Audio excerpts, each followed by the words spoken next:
뭐 여러 재료를 THF로 표면을 일단 지붕을 싹 보호를 한 다음에 네. 그다음에 이제 증착을 하기 시작하면 이 보호된 게 싹 없어지면서 그다음에 이제 올라간다. 측면은 그대로 쌓인다. 뭐 이런 네.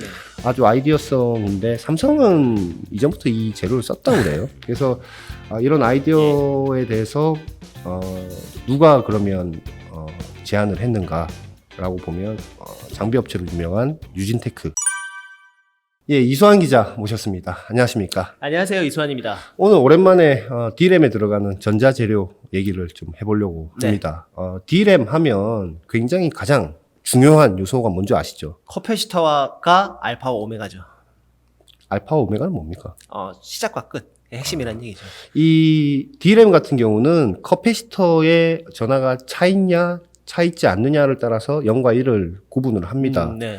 근데 이 커패시터라는 것이 우리가 물통도 물이 어느 정도 들어가 있어야 물이 차 네네. 있는지 안 차 있는지 우리가 뭐 확인을 할 수 있지 않겠습니까? 그쵸. 그러니까 커패시터 어느 정도의 용량은 사수를 해야 되는데 이게 D램도 선폭이 계속 점점 줄어들죠. 줄어들다 보니까 이 바닥 면적은 좁아지는데 커패시터 용량을 어느 정도 사수를 하려면 결국 위로 길쭉해질 수밖에 그렇죠. 없거든요. 네. 원통형 위로, 그러니까 AR이라고 하는 에스펙트 레이시오 뭐 해서 바닥 면적과 높이의 어떤 비율, 굉장히 비율이 높아요. 이게 뭐 기술자들이 흔히 얘기하는 두바이의 가장 높은 빌딩에 그 건축 그쵸. 초고층 빌딩하고 비교를 많이 하죠. 근데 그거랑 비교할 수 없을 정도로 바닥 면적이 좁고 위로 길쭉하다. 그리고 이 커패시터와 커패시터 사이의 거리도 계속 점점 좁아지고 있죠. 있기 때문에 여기서 간섭이 일어나고 요것을 최소화하기 위해서 우리가 하이K 유전율이 높은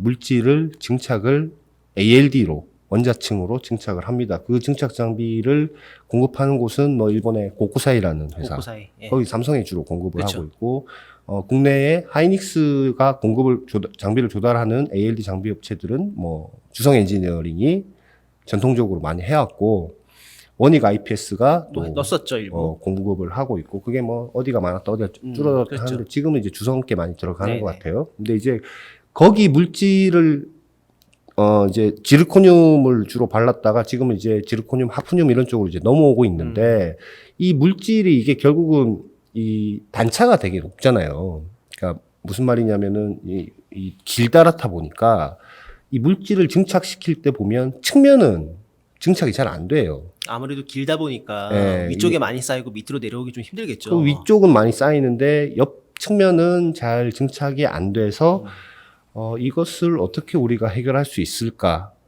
쉽게 얘기하면 이제 눈 올 때 우리가 이 지붕에는 눈이 많이 쌓이는데 이 그쵸. 측면에는 눈이 많이 안 쌓이잖아요. 그렇죠. 그쪽에는 거의 안 쌓이죠. 그래서 하이닉스 같은 경우에 뭐 몇 년 전에 테트라 하이드로퓨란 THF라고 하는데 이게 뭐 물질이 아주 뭐 중요한 물질이가 뭐 만들기 어렵다거나 뭐 이런 중요한 물질은 아니고 이게 이제 이것을 미리 이제 쭉 발라 놓으면 뭐랄까요? 그 뒤에 뭐 하이케 물질을 증착할 때 예. 어느 정도 표면을 보호를 해줍니다. 그러니까 쌓여야 되는데 이 위에는 잘 안 쌓이게 하고 예. 측면에 쌓이게 해서 그 속도를 조절하는 거죠. 그래서 그것을 하면 과거에는 이제 위에는 너무 많이 쌓이고 측면에는 별로 안 쌓이니까 문제였는데 이걸 위에 싹 발라 놓으면 위에는 이제 조금 보호를 하면서 이제 이 THF 물질이 없어지면서 쌓이고 옆에는 그냥 이제 쭉 계속 쌓이기 때문에 아주 위랑 측면이 균일하게 이제 증착이 될 수 있다라는 어떤 아이디어성에서 이 재료를 조달을 해서 적용을 현재도 하고 있고 2년 전인가 뭐 그때부터 적용을 했던 것으로 알고 있습니다. 그래서 물질명은 THF라고는 하지만 SK 하이닉스 내에서는 SP라고 했어요. SP가 이제 Surface Protection. 그러니까 표면을 보호해주는 뭐 여러 재료를 THF로 표면을 일단 지붕을 싹 보호를 한 다음에 예. 그다음에 이제 증착을 하기 시작하면 요 보호된 게 싹 없어지면서 그다음에 이제 올라간다. 측면은 그대로 쌓인다. 뭐 이런 네. 아주 아이디어성인데 삼성은 이전부터 이 재료를 썼다고 그래요. 그래서 이런 아이디어에 대해서 누가 그러면 제안을 했는가라고 보면 장비 업체로 유명한 유진테크. 유진테크. LPCVD로 저압 CVD 장비로 유명한 잘하는 유진테크의 자회사, 저 지분 한 45% 보유하고 있는 유진테크 머티리얼스. 이름이 머티리얼스 얘기하기에 머티리얼스인지 머티리얼즈인지 뭐 한데 정확한 이름은 유진테크 머티리얼즈였는데 회사 이름을 바꿨어요. EGTM이라고. EGTM. EG가 뭐 유진 뭐 약자군요. 네, 뭐 그런 걸로 좀 바꾼 것 같아요. 그래서 ETM이 공급을 했는데 최근에 이제 거래처를 이제 다변화하려고 SK하이닉스가 관계사인 SK트리캠 그리고 오랜 협력 관계를 맺고 있었던 UP케미칼 쪽에 이 재료 공급할 수 있느냐라고 의사를 타진했고 두 업체 다 할 수 있다라고 얘기를 한 것 같아요. 근데 이제 공급가가 되게 중요합니다. 이 THF는 앞서도 제가 말씀드렸다시피 굉장히 어렵거나 만들기 어렵거나 아니라고 기존에 없던 재료는 아니었고 요 재료를 이렇게 한번 적용해 보니까 이렇게 효과가 있더라라는 걸 이제 발견한 것인데 3년 계약을 했다 그래요. 독점적으로 거래를 할 수 있는 3년 계약을 했고 저희가 정확한 가격은 서로 간에 이제 영업 비밀이기 때문에 그렇죠. 가격은 알 수 없지만 이게 원가가 킬로그램당 한 10,000원 정도 한다고 그래요. 근데 그거를 합성하고 정제하고 이런 여러 가지 이제 과정을 거쳐서 마진이 또 붙겠지만 꽤 비싼 가격에 일각에서 나오는 얘기 정확한 가격은 아닙니다. 킬로그램당 3,000불, 그램당 3불이니까 3불 정도에 팔았다고 하니까 10,000원짜리가 딱 정확한 그 금액은 아니겠지만 한 그 정도 수준으로 굉장히 비싸게 팔았다. 그래서 ETM이라는 회사 실적을 보면요. 제품 매출을 의미하는 여기는 영업 수익으로 이제 기록을 했더라고요. 그래서 2019년에 영업 수익이 120억 그리고 2020년에 185억 원을 기록을 했습니다. 근데 영업이익을 보면 2019년에 90억. 어머나.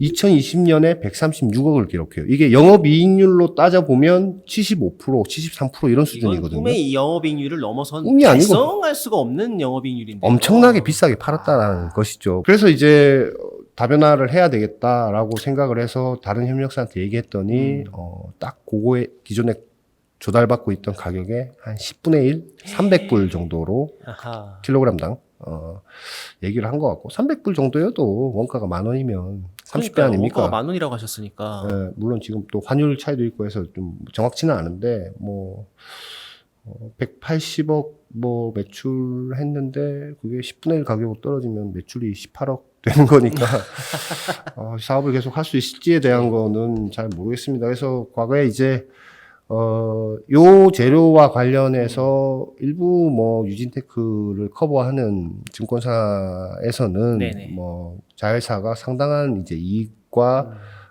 현금을 이제 창출하고 있기 때문에 굉장히 긍정적이다라고 얘기했는데 앞으로 어떻게 될지 모르겠어요. 일단 조달처를 다변화한다는 것 자체만으로도 큰 변화가 있을 수밖에 없겠네요. 그럼 3년 독점 계약은 끝난 건가요?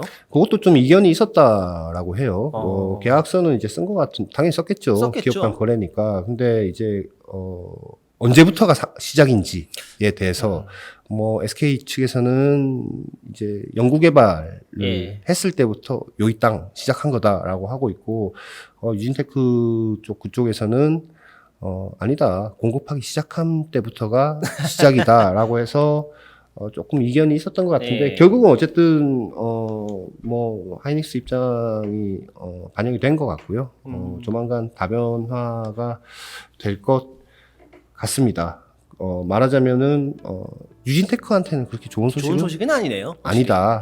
라는 얘기를 좀 드리면서 그동안 근데 돈을 많이 벌었으니까 많이 벌었죠.